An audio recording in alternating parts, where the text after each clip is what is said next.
Président, messieurs les honorables représentants du gouvernement, je suis ici, devant vous, pour atteindre un but bien précis, accomplir un objectif bien déterminé et véhiculer une intention noble.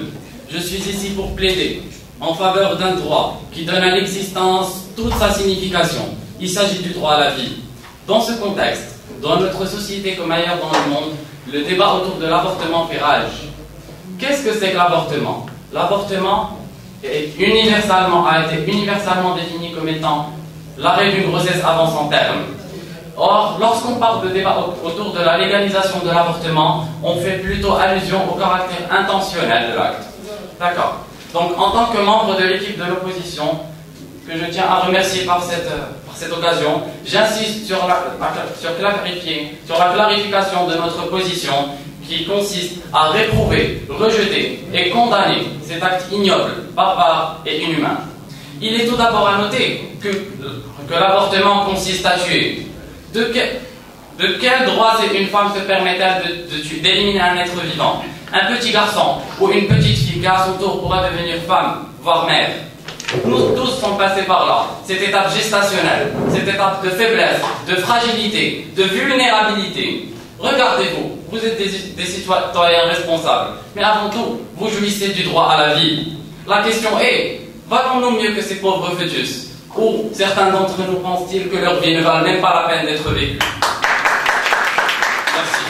La légalisation de l'avortement est le comble de l'absurde. C'est le point où les libertés ne sont plus cernées par des contraintes, où l'égoïsme efface la conscience et où les droits éclipsent les responsabilités. Pour ce qui est de la religion, sa position est claire et limpide et inéluctablement la même pour les trois principales doctrines monothéistes. Ainsi, le judaïsme à travers la Torah condamne clairement l'avortement. Je cite, « Il n'y aura dans ton pays ni femme qui avorte, ni femme stérile ». Le christianisme s'inscrit également aux adeptes de ce point de vue.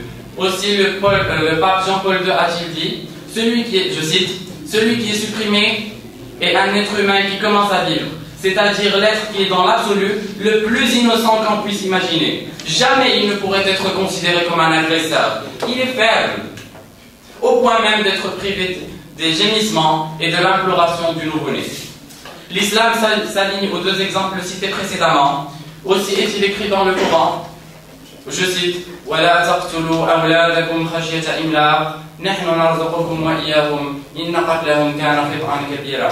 La traduction de ce verset étant, ne tuez pas vos enfants par crainte de pauvreté, c'est nous qui attribuons à leur subsistance, tout comme à vous. Les tuer est un horrible péché. Sur ce verset, dont le contenu est aussi intelligible que révélateur, je vais clore mon discours. L'avortement est un supplice déguisé.